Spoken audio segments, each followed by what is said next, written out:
The opposition National Democratic Congress has opened nominations to kickstart processes for the election of its presidential and parliamentary candidates slated for May 13, 2023, ahead of the 2024 general elections. Former President John Dramani Mahama is the first to pick the forms from the party headquarters at Adabraka in Accra. A leading member of the party, Professor Joshua Alabi, picked the nomination forms on behalf of Mahama. Speaking to the media, he said Ghanaians were yearning for the return of the NDC and John Mahama. This, he said, was because John Mahama has the experience to govern and implement people-centered policies to help ameliorate economic hardships. Experience counts, and not just experience, but someone who has done it before. It's records there. So we believe, and the good people of this country believe, that this is the time now we need a Mazar, and the Mazar is Excellency John Dramani Mahama. Well, as you say, you need a Mazar, someone who knows, but there's also a former finance minister in there. Yeah. Do you think he is not the one best placed who understands how the economy is and can better do a good job than Jay? You are comparing a minister to a foreign president. I think you know that there's no basis for comparison. A minister and a former president, there's no basis. Because the minister is only allowed to handle within his comfort area as a minister. But the president is for all. And the country needs a hand who knows almost everything. And that's why I said we need an experienced leader who has done it before and is available and is willing. Then I think we are lucky. It's a gift from God. Also, another contender, Ernest Kweku Kobia, has picked the nomination forms to enable him contest for the flag-bearer position of the National Democratic Congress ahead of the 2024 general elections. He expressed confidence of victory and told journalists he is ready to rescue Ghana from the economic hardship. Meanwhile, the chairman of the Internal Elections Committee of the National Democratic Congress, Kakra Isamoah, has urged all aspirants for both presidential and parliamentary to be free and fair in doing their campaign, as the party will not tolerate any kind of foul play from candidates in the upcoming primaries.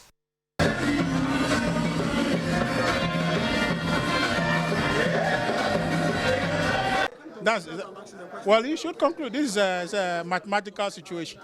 We defeated a person twice. So is that suggesting that we are afraid of him? No. That's it. We're not afraid of Mahama. In fact, he is afraid because he can't tell whether he's going to run or not. As I was telling you, a couple of days ago, he was asked if he was going to run. He said, you don't know, you never know what would happen. I mean, if you want to contest, you know you contest. We are ready for him. We are interested at this point in how we can build the economy. What we are interested in is whether or not he has a solution, because we saw him vanquish gains that he got. We saw him collapse our economy. We saw him collapse our banking sector. We saw him cause Ghanaians to live in absolute difficulty in this country without electricity.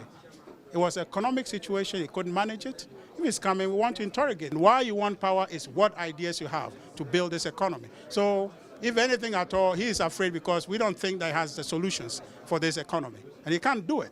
Because if he would have done it, if he had what it took, he wouldn't have taken an economy growing and vanquish it and take it to IMF.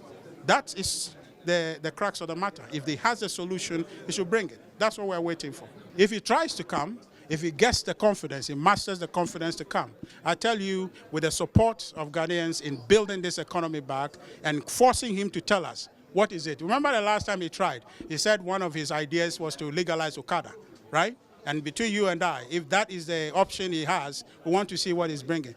Those ideas, those visions that he has, which vanquish this economy, we want them to come and repeat it. He has nothing new. That's our belief. But if you help us, as the fourth estate of the realm, if you can force the conversation to be had in this country about solution, about what the NDC has, not about what is happening in the country. Yes, what is happening, and what is your response to it? If we force that conversation, the NDC will lose any day. And you know, the electoral numbers, NDC has not won comfortably in this country. They always if they do, win by the skin of their teeth. And we are confident that if we do this based on issue, the NDC any day will lose to the MPP. With all humility, we understand that our party, our orientation is what prevails around the world. Their social democratic proposition is losing grounds. There's nowhere in the economy where you see a booming social proposition as the NDC would like us to have. They only can flourish if there are grants around the world coming to help them. But we are able, on our own, generate and build an economy. That's what we have done we've done until COVID came in. So we're saying that if you can help the situation, can help Ghanaians engage in a constructive conversation about ideas, the NDC will lose any day. Looking at the crisis that we find ourselves, it's them. That's why we believe that for now, with the crisis that we have today, experience counts. Experience counts. And not just experience, but someone who has done it before. His record there. So we believe, and the good people of this country believe, that this is the time now we need a Mazar, and the Mazar is Excellency John Dramani Mahama. You are comparing a minister to a foreign president. I think you know that there's no basis for comparison. A minister and a former president, there's no basis. Because the minister is only allowed to handle within his comfort area as a minister. But the president is for all. And the country needs a hand who knows almost everything or everything. And that's why I said we need an experienced leader.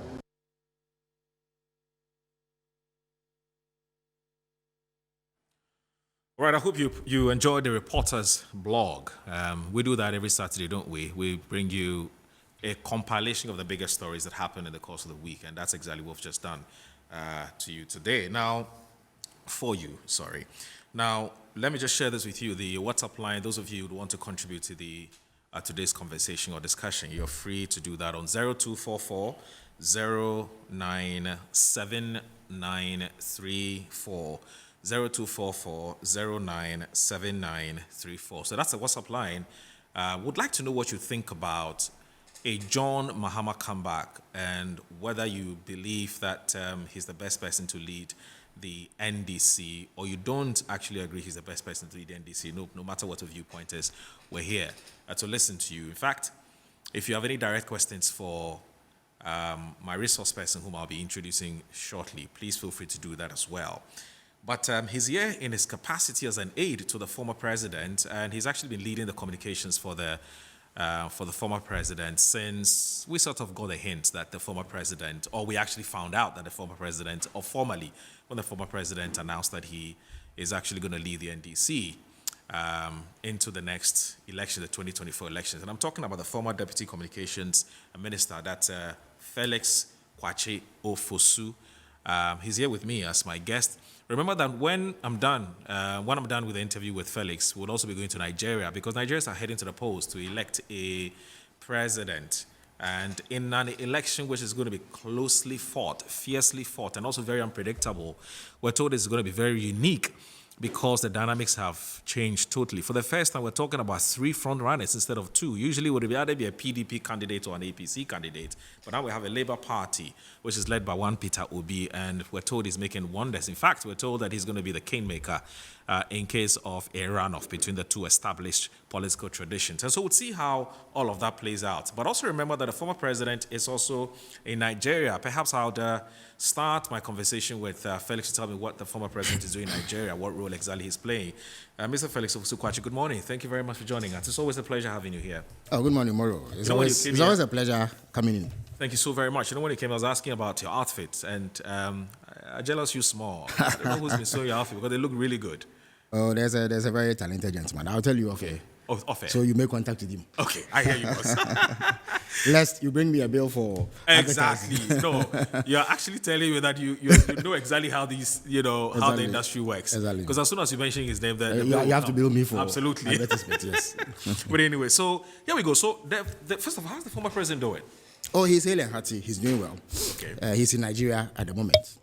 As we are all aware, today happens to be a significant day in the history of Nigeria. And they are going to have elections.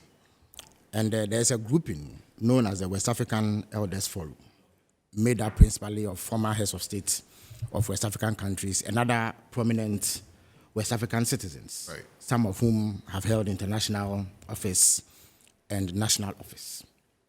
Now, this forum has come together to form a mediation body. So they are not exactly an elections monitoring group, but they are a mediation body. And given the dynamics in Nigeria, we do know that there is the potential for some conflict or, at minimum, some disagreement over the outcome of elections based on previous experience. So this body has been called in to be on standby, to move in swiftly to resolve any conflicts or disputes that may arise out of the electoral process. Of course, the hope is that it may not be necessary for them to do anything, because the elections will pass off seamlessly without incident. If everything goes well, the former president is expected to be back here on February 28th. We do pray that everything turns out smoothly in Nigeria, so that an extended stay would not be necessary. If that happens, he should be back on 28th February, after which he will zoom straight into his campaign to end the flag bearer slots of the National Democratic Congress to lead us into the 2024 elections, which are vital elections, perhaps the most important elections in Ghanaian history. And we'll talk given about, where we are. Absolutely, we'll talk about that. In fact, that's the more reason we're here. But the former president actually sent out what I call some information, and I want to read one of the things he said. It's actually gone viral, and it's been captured by most of the online portals. So the former president says, "One thing that has struck me in my pre-election mission in Nigeria for the West African Leaders Forum, YF, is the confidence all the candidates and parties have expressed in the Independent Electoral Commission. They all testify that INEC has listened and taken their concerns on board. Unfortunately, I can't say same for my Electoral Commission, which was once among the best election management agencies in the world. The hostility of the chairperson of the EC and her other commissioners to one political party is legendary. How I wish our own EC can inspire the same level of confidence in all its stakeholders.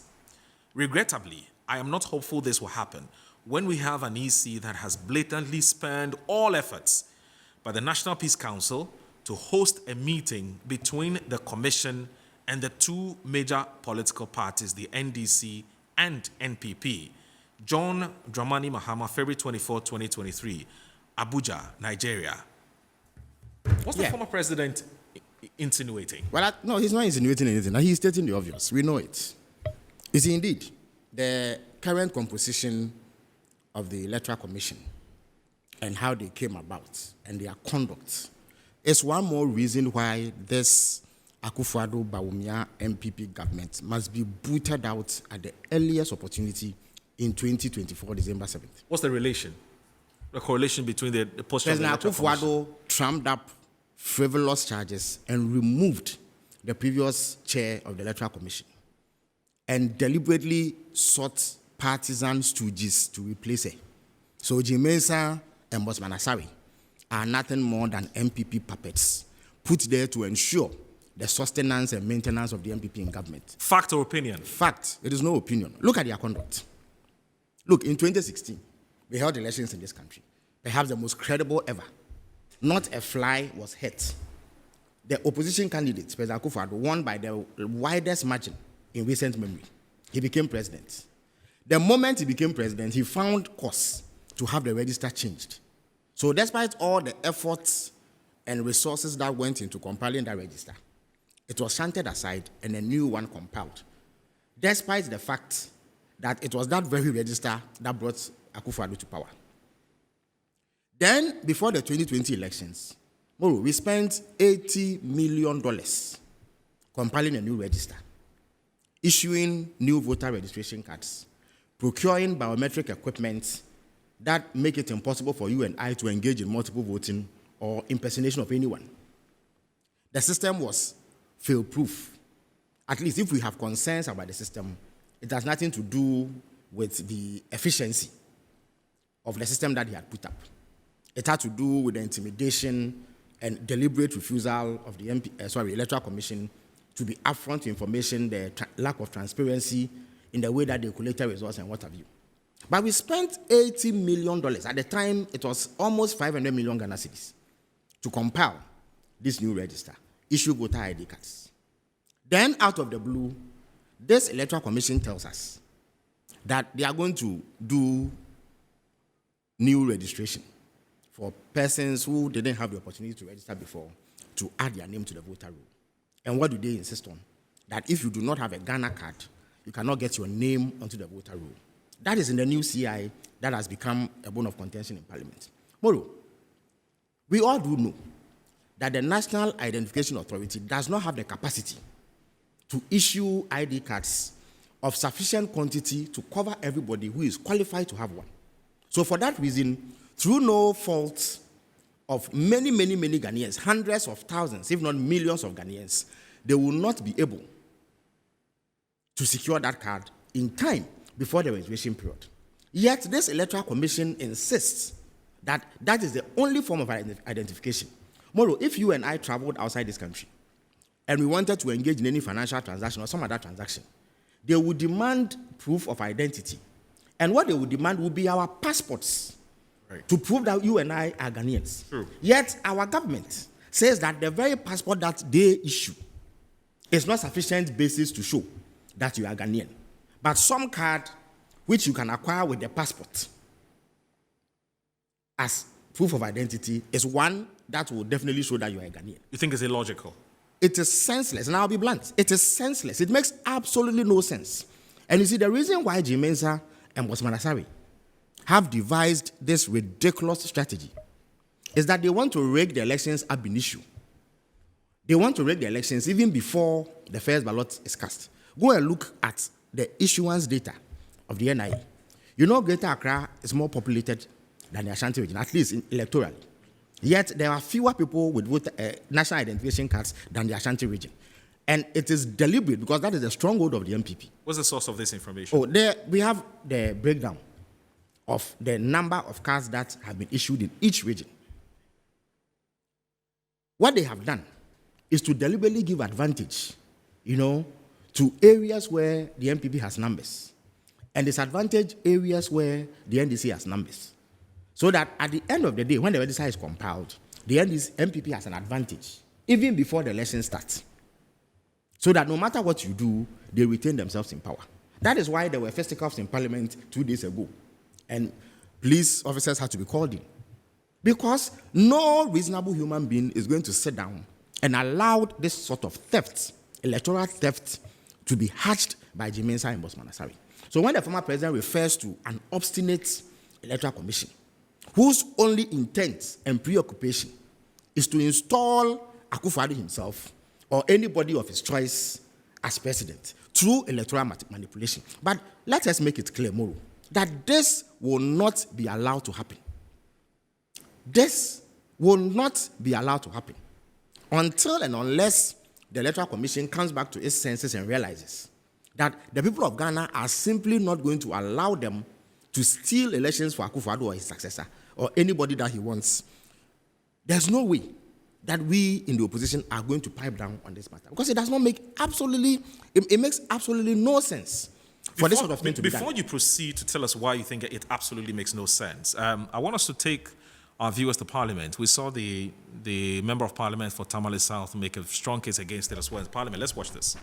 So, Mr. Speaker, when the EC introduced this particular regulation, 2 important observations was made by the Committee of Special Budget.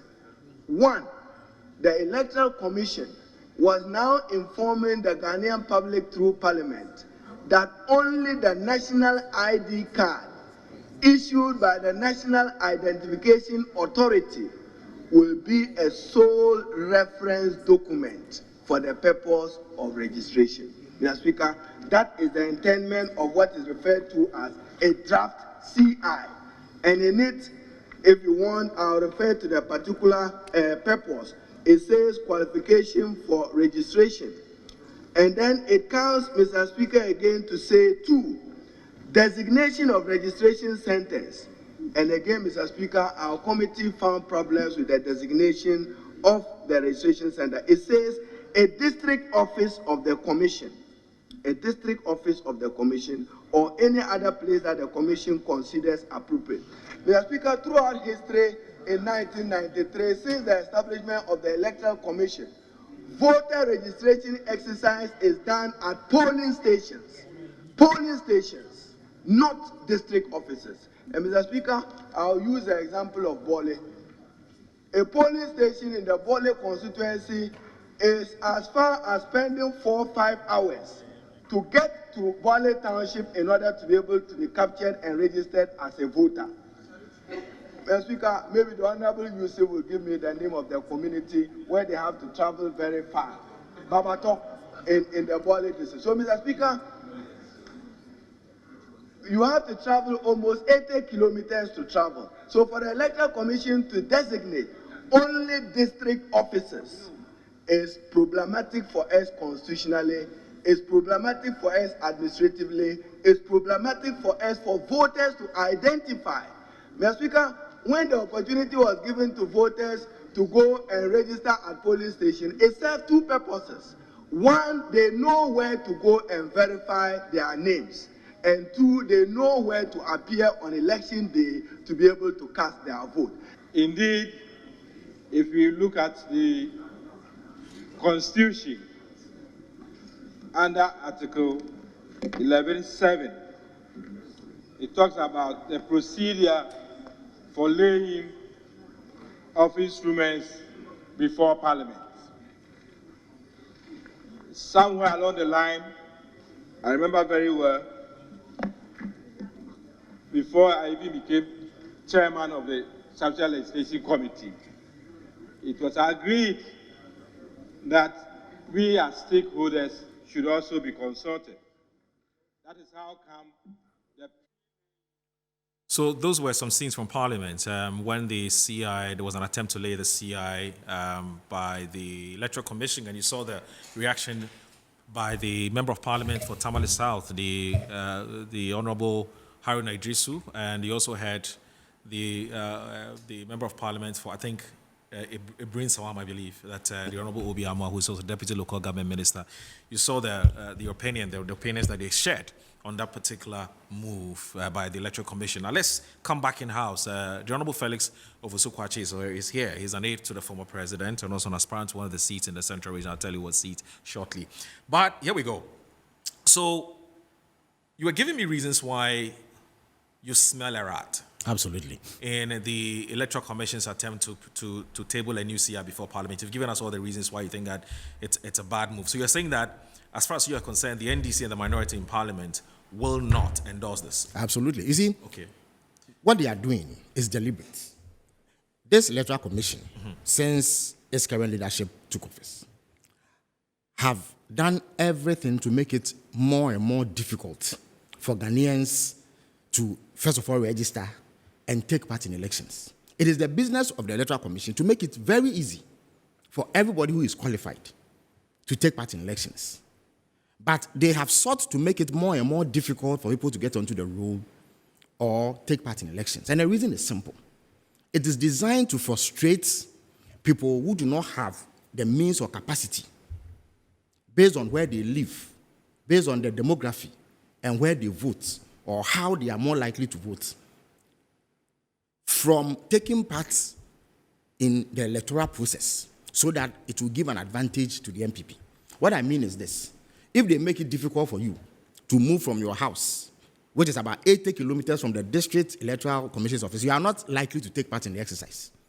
And they do it intentionally because they know which areas are likely to vote massively for the opposition. So the NDC strongholds. NDC strongholds. And that is how come if you look at the breakdown of the registration figures by the NIA, you see that in NDC figures, the NDC areas, the figures are low. Not that they are underpopulated. Okay.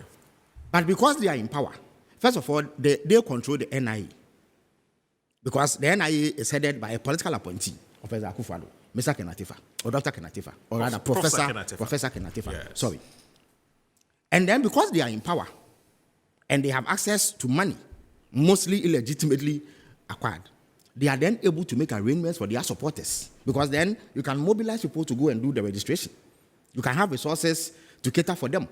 The opposition parties are constrained and are not able to do that.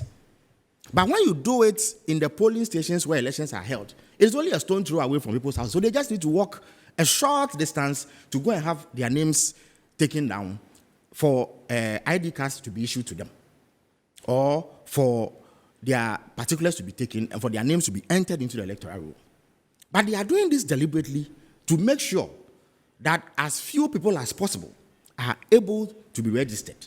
And they think that the less people are registered, the more it inures to the advantage of the MPP. That is the whole idea behind this bizarre, senseless desire to insist that only the national identification card is fit to be used as an identification document. And you see, mark it anyway. If this thing goes through, before the 2024 elections, they will issue new guidelines which insist that only holders of the national identification card can vote in elections. That is what they will do. Otherwise, you have to ask yourself this. No. But ask yourself the question: why is there a discrimination against new registrants? If I was able to register through guarantee, somebody could vote for me. Even the voter's ID card that the Electoral Commission itself issued, and a passport, another means of identification. Why is it that somebody who may not have been of age at the time, or was not available, or did not have the opportunity to register previously, is being discriminated against, and it is being insisted that he should present a national ID card? It is discriminatory. How is it that we are going to have two classes of people? Some who are able to register through relatively easier means, and others who are able to register through very difficult means of procuring a national ID card, which is not easy to procure. The process is very, very frustrating for many people. The National Identification Authority itself has come out to say that there are millions of cards that they are unable to distribute. They've printed the cards, but they are unable to find the people who the cards are for and are unable to distribute because they cannot post it to them. They don't know where the people live, even though they've taken down their details. They are not able to reach the people. So how are these people supposed to obtain this card and use it for registration? And it was not through any fault of theirs. They went to register with the knowledge or belief that the moment they are registered, they will get their cards. They are told that the cards are not ready, they will be ready at a later date. When the cards are ready, they cannot get it because it cannot be sent to them. Moro, today, try to replace the card that was given you in the event that it gets missing and see how long it will take you to get one. Or try to correct a defect on the card, maybe an error in your data, and you will see how long it will take you to obtain it. Yeah. Recently, when they did some mop-up exercises around LWAC, you saw the queues and how frustrating it was for people. So the process is frustrating. And unless the person is really determined or has time, he is not likely to participate. And the more people like that you have, the more it inures to the benefit of the ruling government, because they don't want people in certain areas to have access to this card to be able to register. That is why the NDC is insisting that the same identification process or means that was used for the 2019 registration should be used, because it is fairly easy for everybody. Or that until we have reached a level of coverage for the national identification card that makes it possible for almost every Ghanaian who is qualified to have one to possess one. It should not be made the only means of identification for purposes of elections. Right. This is fairly simple and straightforward. And it is something that any reasonable commission that is not bent on stealing elections or rigging elections in favor of the MPP should be minded to do. But look at their obstinacy. They won't listen to any reason. The Speaker of Parliament has invited the Finance Minister, the Electoral Commission, the NIA boss, and then also, yes, I think the Finance Minister, the NIA boss, and also the Electoral Commission boss to appear before him, I'm told, in a closed-door meeting to iron some of these issues out. What are your expectations as we delve into the reasons why? Well, first of all, I think that Parliament deserves some commendation for taking their oversight responsibility seriously and insisting that duty bearers, public office holders, do not think of themselves as demigods and laws unto them and not behave with impunity and think that all they need to do is to satisfy the whims of the appointing authority. So they will do anything they want to run roughshod over us and get away with it. So I hope that some reason prevails at this meeting and that some sense is pumped into the head of Jim Mensah and his charges at the Electoral Commission, and that they begin to behave properly and realize that Ghana does not belong to Akufo-Addo, and that the mere fact that Akufo-Addo appoints you to a position does not entitle you to work for his interest. You must work in the larger interest of the people.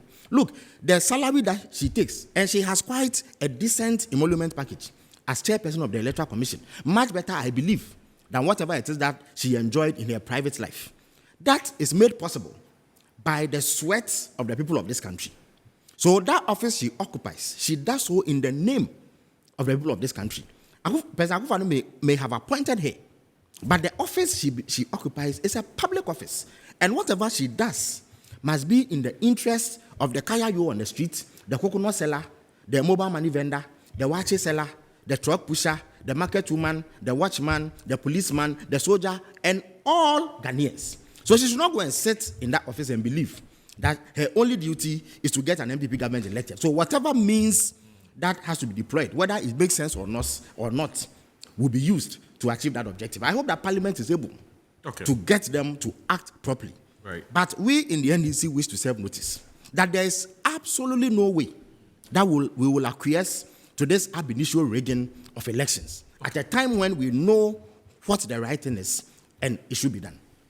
Let's now talk about the NDC's upcoming internal contest. Your boss is definitely contesting, and he's been generally touted as the presumptive candidate. I mean, basically, he's the man to beat.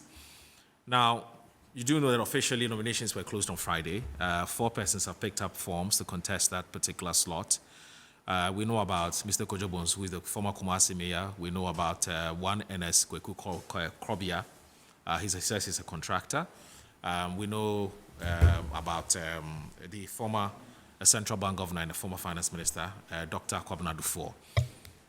Now, the question many have asked is that, look, it is not far-fetched. It is not difficult to tell that the former president will win. But what is the former president coming back to do? He's been vice president. He's been a minister. He's been a communications minister. He's been a former deputy communication minister. He's been communication minister. He's been a member of parliament 4 times, Bole Bamboy. Hasn't the former president had enough? Why does he want to make a comeback? Moro. Your critics have asked. Well, it depends on which critic is asking. Richard Ahiagba, the director of communications for the... Quite frankly, those issues you raised were a waste of everybody's time. You know, when your government has been that useless, it doesn't lie in your mouth. That's you know? harsh. Yes, Useless. but they've been useless. I will explain it to you. Indeed, we would be better off without a government, honestly. We're better off without a government. If the Flagstaff House That's was harsh. empty, if the Flagstaff House was empty this morning, we would be better off as a people. Because the government we have is completely useless, as if they don't exist. Because the outcomes of their governance have been extremely detrimental to the interest of the ordinary Ghanaian. Indeed, all Ghanaians, I must say. So it is a waste of time for you to trust microphones in front of Richard to ask him anything. The output of his government has been the worst in our history. And when you belong to a group like that, you simply do not have the right to come and question an opponent. Because whatever you do, baseline, that opponent is far better than you. And when an opponent is far better than you, you don't even question him. But the point is this. As I indicated, on 28 February, we expect the former president to come back to Ghana. So in the days after that, he will engage the people of Ghana at the start of his campaign. So he will formally speak to the people of this country and show reason why he has decided to throw his hat into the ring instead of walking into the sunset in retirement. Indeed, since 2020, the former president has held not less than 3 public lectures. And in all those lectures, he has given a vivid description of our state as a country, indicated what has gone wrong, and proceeded to offer practical solutions to some of the most nagging and protracted problems that we have. Indeed, if you put all the speeches he's given in that period together, he has offered no less than 30 different major prescriptions to get us out of this mess that Richard Ahiagba and Akufo-Addo and Bawumia's MPP have plunged us in. So that will be done. But there are some basic facts and principles that I'm sure everybody would agree on, irrespective of where they stand on the political divide. You see, to begin with, before we begin a conversation about what the opposition has to offer, we need to examine the performance of the incumbent. It is basic, because you see, if the incumbent is doing well, the opposition is not giving a look. If you are satisfied with the performance of the incumbent, it doesn't matter what ideas the opposition has. So the reason why the opposition would even be called upon to offer alternatives or proposals of their own, which differ from what the government is doing, is that what the government is doing is not satisfactory. That is a fundamental point. And those who call on the opposition to offer their proposals and alternatives are within their right to do so, except that they must acknowledge that this government has been the worst in our history, the most disastrous, the most shambolic, the most inefficient. They have been a complete waste of time. They have wasted resources, they have wasted the mandate and the confidence that the people of this country repose in them. Moro, where we are now is the worst economic state that we've been ever in the 66-year history of Ghana. And I'm sure that you are a media person, so you interact with all sections of Ghanaians. Those who were around during Nkrumah's time, indeed, up until now, the gold standard or the reference point for extremely bad governance was the Achampon regime. Not so? Absolutely, yeah. But those who were around, and indeed, if you read the literature, you follow the history, you see that what happened in Achampon's period is child's play compared to what we are having now. For the first time in our history, Moro, this government has defaulted on the payment of both domestic and external loans. Right. For the first time in our history, this government has expropriated the earnings, savings of Ghanaians who purchased their bonds or lent them money. For the first time in our history, we have seen pensioners or pensioners with walking sticks storm the finance ministry to frontally confront the finance minister and demand that he excludes them from an obnoxious debt restructuring policy. For the first time in our history, Moro, a former Chief Justice has found it prudent and necessary to publicly repudiate government and protest against government. You tell me, you followed politics and governance for the better part of 2 decades. In your life, have you seen somebody as prominent as that? I'm not talking about an opposition figure, but somebody as prominent who was, indeed, as Chief Justice, she was number 3 or number 4 in the hierarchy of leaders in this country. But Chief Justice Ofosu Kwakye has found it necessary to step out there, join others to publicly protest what everybody knows to be extremely bad governance on the part of the Akufo-Addo administration.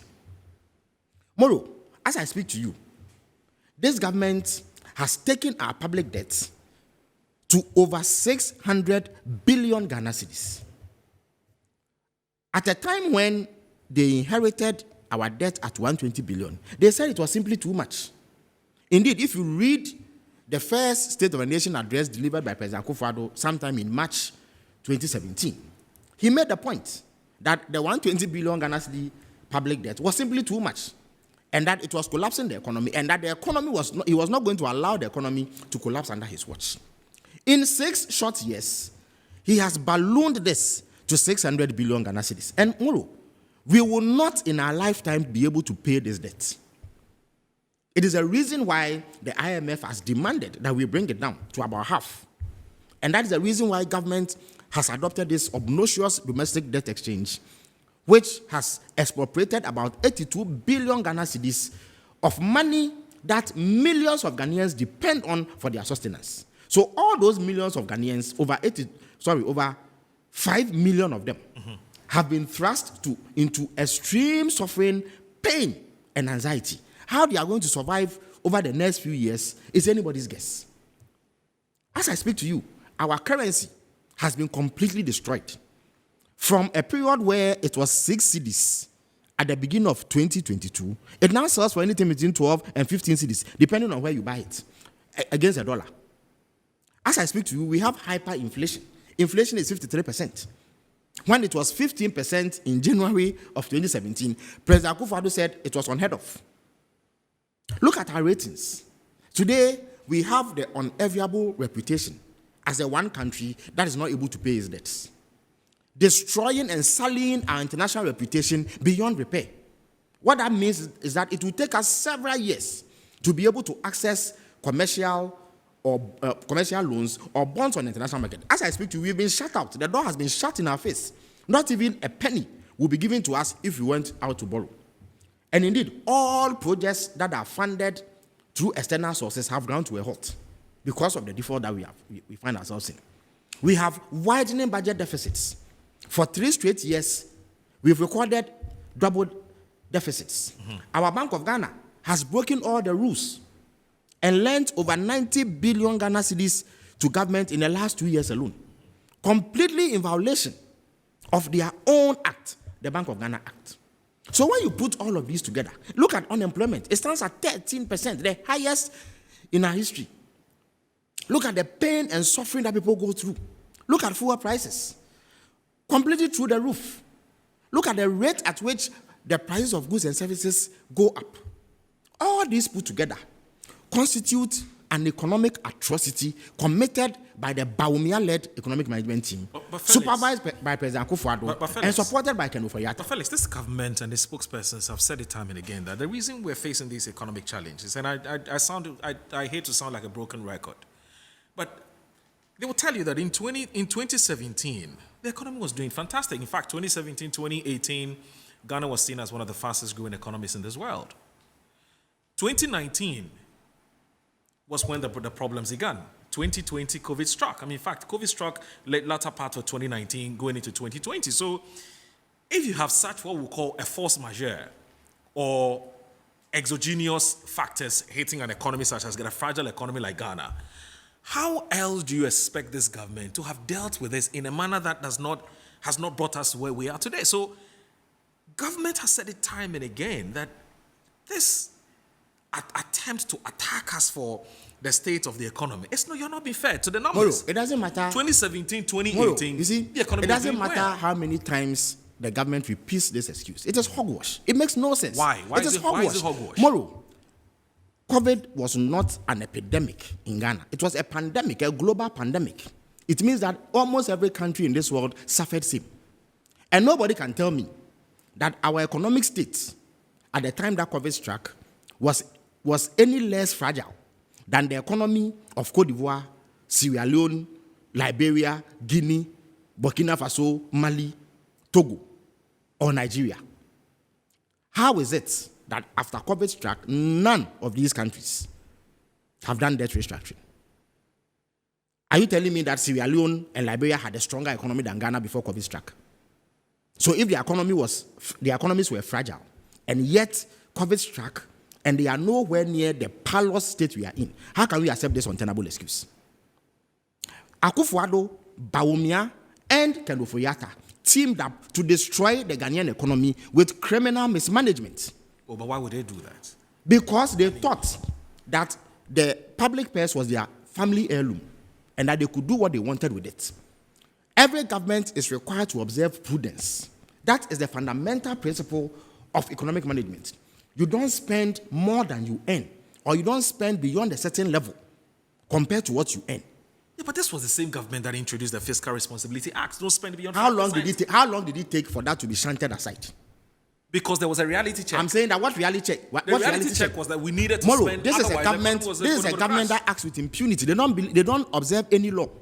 Section 36 of the Bank of Ghana Act forbids them from lending money beyond 5% of the previous year's revenues. Absolutely. As I speak to you, they've lent money exceeding 60% of last year's revenue to government. The operations of government. So they violate the laws with impunity. Moro, what you do, even in times of crisis, is to apply common sense, wisdom, and prudence to your spending. The fact that you are in crisis does not mean you should spend, as we say, by heart. You must be guided by the things you do must be absolutely necessary, otherwise you don't do them. This is a government that dipped their hands in public resources and shared it among party activists. Did their Northern Regional Vice Chair, Felix Ofosu Kwakye, not tell us that she got in excess of 100,000 Ghana cedis, and same was given to every executive member holding position in the MPP by government, and they said it was COVID money. Where did they get the money from to do that? Was it not COVID funds? So when these group of people deliberately waste public funds in the manner that they did, and turn around to tell us that it is COVID that has destroyed this economy, they are peddling falsehood.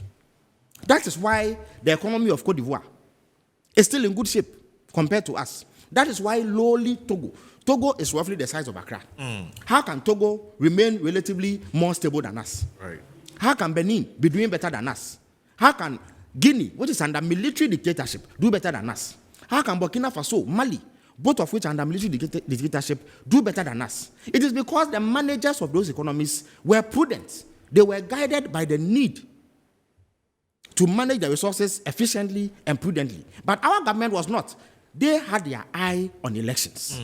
And because of that, they spent beyond what we could afford as a country and bankrupted us.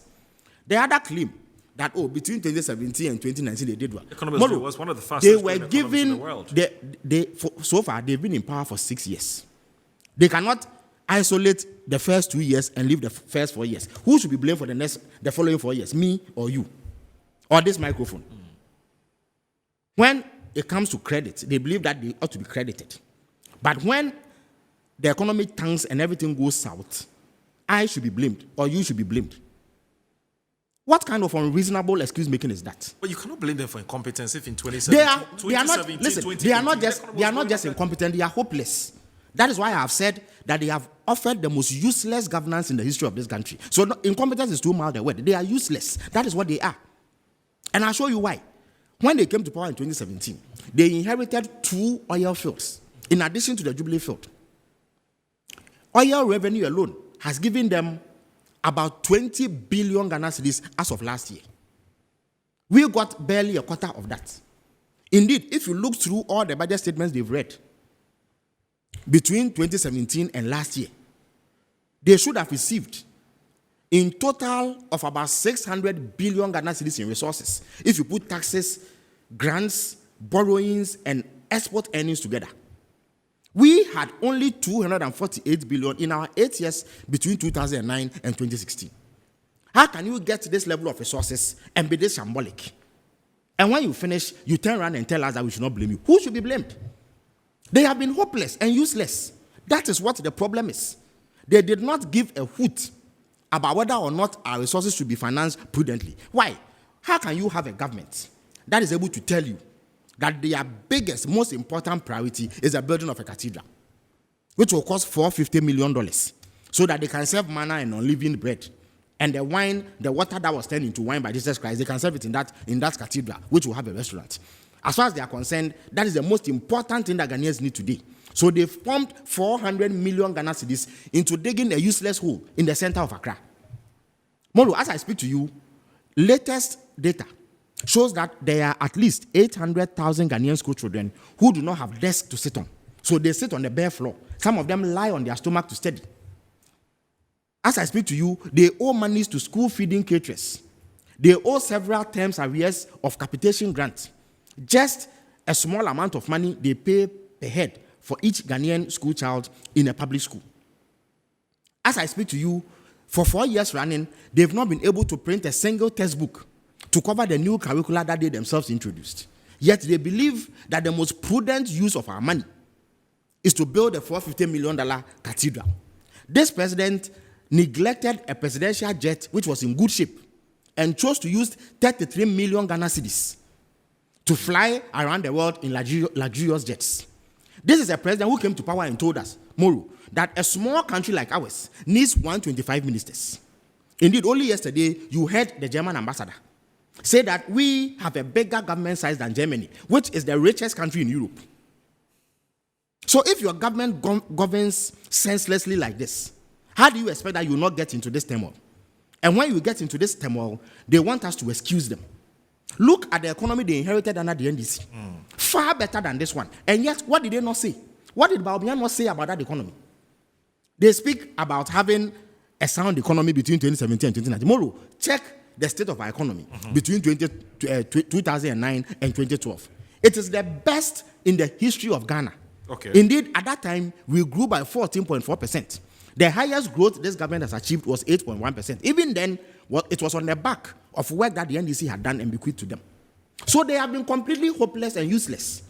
So the starting point of the argument about the discussions that ought to go into the 2024 election is that this government has failed. And because they So have you failed, think that's baseline? baseline, that is everybody accepts. I know that everybody accepts it. Even the most rabid Akufo-Addo fanatic accepts this. Indeed, we've had the likes of Boakye Jakun, a staunch dyed-in-the-wool UP MPP man, say that the economy is destroyed. Alan Chamantin is on video and audio saying that because the economy is destroyed, the MPP is struggling to get a campaign message. Their own MPs in parliament bayed for the blood of Ken Ofori-Atta because they said the economy had been destroyed. So there is unanimity, there is convergence, universal acknowledgement that the Akufo-Addo Bawumia team have destroyed this economy. They have destroyed our country.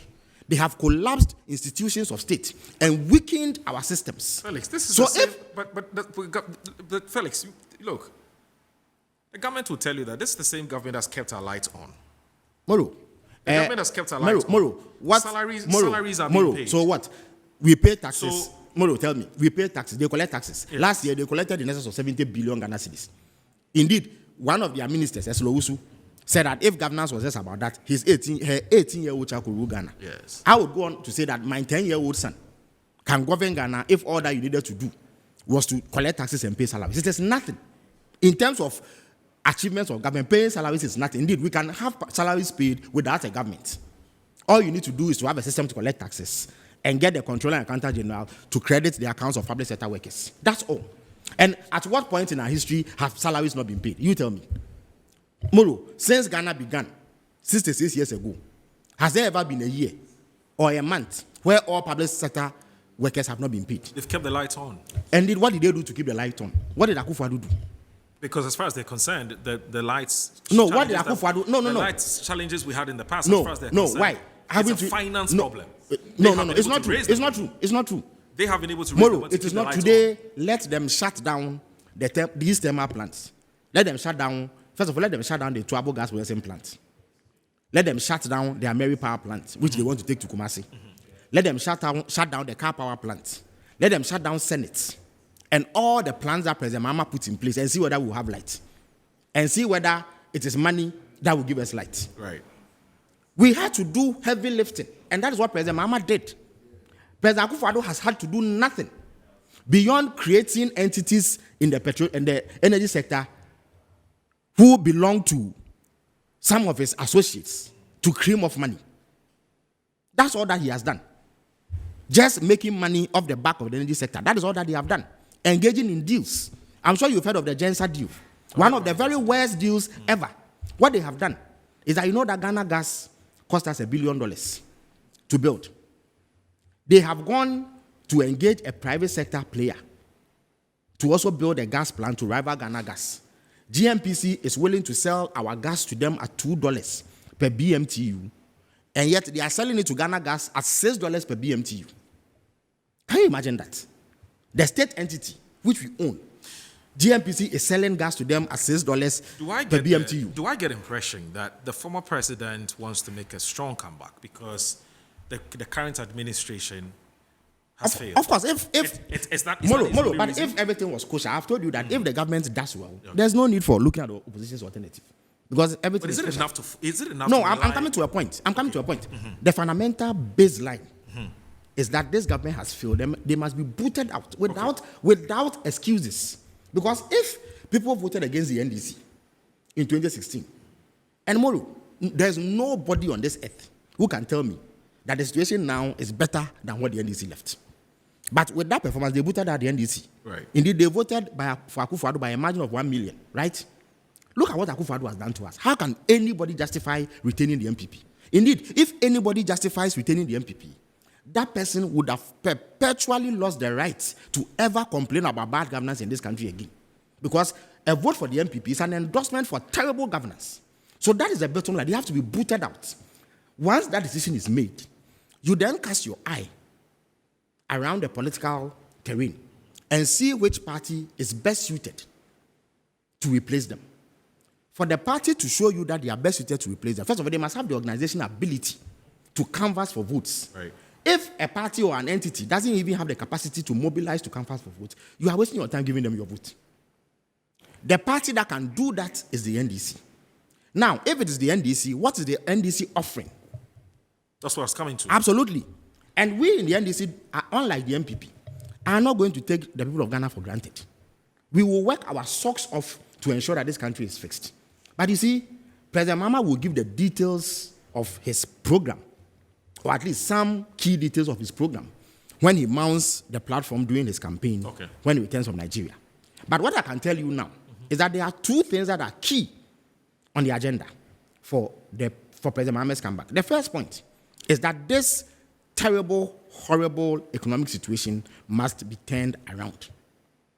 To do that, you need a steady, experienced hand. And I think Professor Alabi said the tune when he spoke to the press after he picked the funds for President Mahama.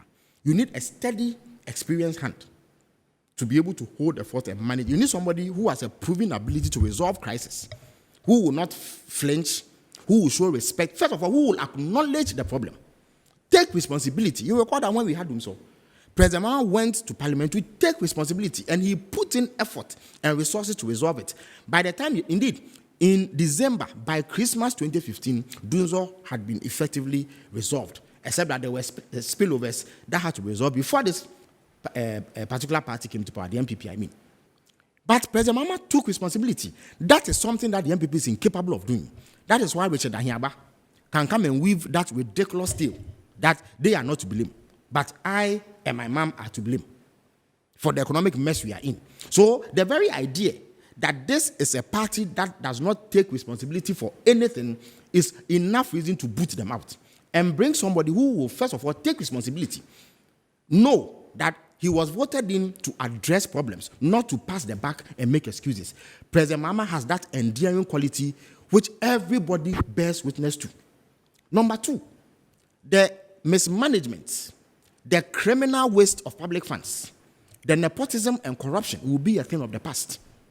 The excessive size of government will be a thing of the past. Look, Moro. So I get the sense that you want to have a rejig of our governance architecture. Indeed, the word that President Mahama uses is that he will reset this country. And that is what we require. President Akufo-Addo and Bawumia have set us back by decades. What they have taken us back to their champion era, where we defaulted on our debts. That is where they have taken us. That is where they have taken us. So we need a reset. To do a reset, we need to change our entire governance architecture and structure. And that is what President Mahama promises to do. He will fix this economy.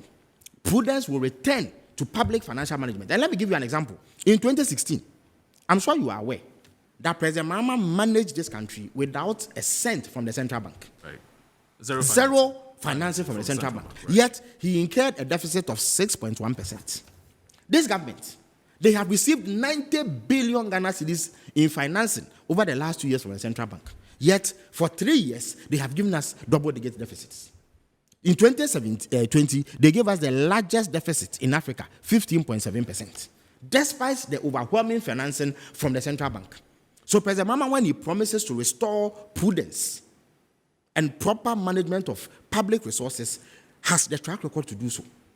Again, we will return to the path of growth.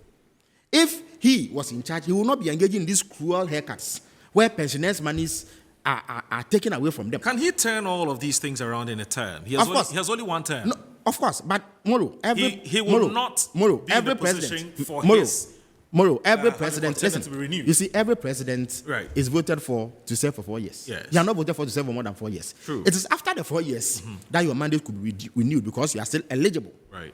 So every president who is voted for goes for a 4-year mandate. That is what President Mahama is coming for. Of course, he is not going to be able to resolve all of Ghana's problems in 4 years, and he will not pretend to be able. He is not like Bawumia, who will come and promise things he has absolutely no idea of and perform in the abysmal manner. You know, today he has run away. Can you imagine that somebody who calls himself the head of the economic management team he has never been able to speak about a debt exchange program going on? No, but the vice president, the vice president has challenges. No, what challenges? The vice president has challenges. Can you apprise me of that? So if he has challenges, heard spokespersons around him say that he is not in full control. You see, that is abject nonsense. With a greater respect to those who say it is abject nonsense. You see, that's the fact. He's not in full control of that affairs. First of all, what they are telling us is that from the economic messiah that he was touted to be, he is now a hapless onlooker for people to criminally mismanage our economy. He's not the president.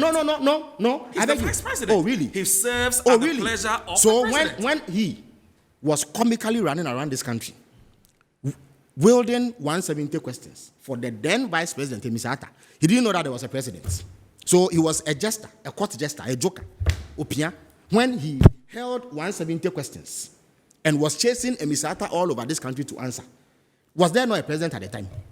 So why is it that when the economy tanks under him, as for that one, we should go and blame the president? What is he? What is he? He's a decorative piece in his office, right? You have been in government before. There's also a reality check. No, but I'm asking you a question. When Bawumia sat down and put up 170 questions for the then Vice President, Mr. Atta, what was the motivation? Was it not because everybody knew that Mr. Atta was the head of the economic management team? So if the economic management team head at the time could be pursued with 170 questions and he was asked to take responsibility for the economic decline, why is it that the economic management head under Akufo-Addo, who is Bawumia, should escape blame? Currently, he is hiding in a rat hole. He cannot even mention debt. These are taboo words for him. He cannot mention debt. He can't mention foreign exchange. He can't mention deficit. He cannot mention inflation. He cannot mention any of these words. We can't do with our debt if we don't digitalize. Please, that is a joke. We have no. The Vice President. Okay, so under Bawumia, you can even buy watch through digital means. And yet we also No. Yes, you and I, when we go to Antimony, we can buy it through digital means, but we also send $1 billion Ghana cedis. Under President Mahama, we were living in the Stone Age, yet we owed 120 billion Ghana cedis. So there is no narrative that can absorb Bawumia from the present situation. He bears responsibility for this mess. He has been the worst, most inefficient, most incompetent, most hopeless head of the economic management team. He must accept responsibility. A man who cannot take responsibility cannot come and ask for you and I's mandate to govern this country. He cannot do it. A man who runs away from responsibility. If there's a domestic debt exchange program, perhaps the most significant wealth redistribution program ever undertaken by the government of Ghana, he cannot utter one word on it because he is afraid that he will be bashed. He does not have the fortitude to be president. Indeed, it will be a waste of time for him to go and pick nomination forms to contest for elections. What it means is that we are going to have a coward at the presidency who does not have the spine to take responsibility for anything. President Mahama has the spine. That is why when there are problems, he confronts them head on. The other issue, I beg your pardon. Just a final one. Sure. Felix. Now, the former president, whom you are strongly advocating that he'd be giving another opportunity, was also rejected in 2016. Of course. Was rejected in 2020. What makes you so confident? Is it President Mahama? Because ahead of 2020, we're not in a honky-dory situation. And yet the Ghanaians rejected him. The point is that, first of all, President Mahama... What makes you confident that he will be accepted in 2020? President Mahama would not be the first person to lose elections, or even multiple elections. It was a sitting president. It doesn't matter. He is not the first... That's history made. No problem. It doesn't matter the fact that he is the first president in Ghanaian history to lose elections. But are you certain that if Ghanaians were aware that this is the level of governance they were going to receive and Akufo-Addo, they would have boarded? You know, they have found out after the fact that it was a tragic mistake to remove President Mahama and put President Akufo-Addo in office. Because what President Akufo-Addo has done is the worst ever in our history. No government has done what they have done. And you see, the consequence of what they have done will live with us for generations, I'm telling you. It will take us a very long time to get out of this mess. Number two, President Akufo-Addo himself was thrown out by the electorate twice before he became president. But unfortunately, despite our warnings and cautions over the period, people still gave him the benefit of the doubt. Today, they have found out, to their utmost regret, that it was a terrible mistake. I am certain that the people of Ghana will be looking for an opportunity to correct that mistake. In President Mahama, they will be going for what they know, a steady, experienced hand, who is willing. And you see, it is not only the economy that he will tackle. Look, President Mahama is going to carry out the most sweeping constitutional, political, and governance reforms this country has seen. Okay. For a start, I can assure you that the legion of ministers and appointees at the presidency will be a thing of the past. Look, this book that I have here, it's a document that the presidency sent to Parliament. It's titled The Annual Report to Parliament on Staff of Presidential Office, January to December 2021. Right. Moro, this document shows that there are 337 political appointees at the office of the president. Okay. What do we need that number for? We have a government that has set up all manner of amorphous, unnecessary agencies guzzling public funds. Right.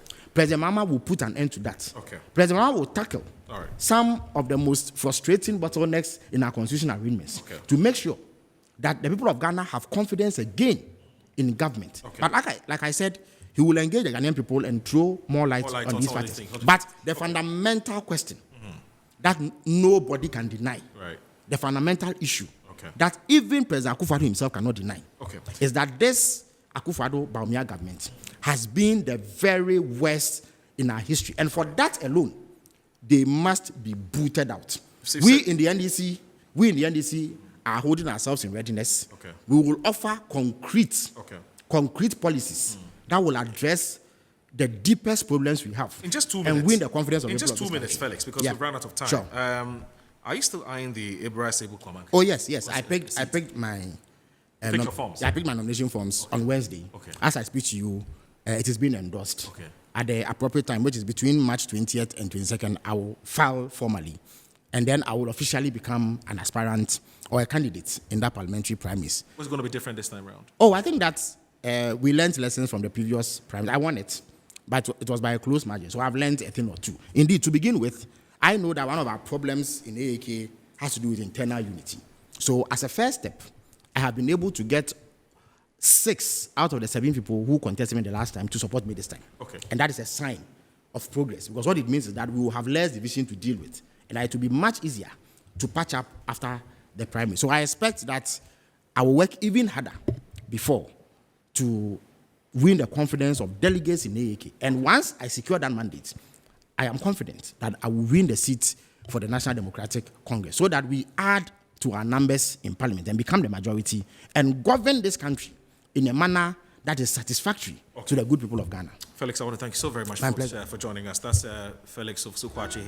He's an aide to the former president, John Dramani Mahama, also aspiring to lead the people of the Abra Asebu Kwamakese into the next parliament, that's in 2025. And so that's Felix Ofosu Kwakye. I want to thank you very much for joining us. We'll now go to Nigeria. Now in Nigeria, polls have opened in Nigeria's presidential and parliamentary elections, seen as the most open since Africa's most populous nation switched from military rule to democracy in 1990.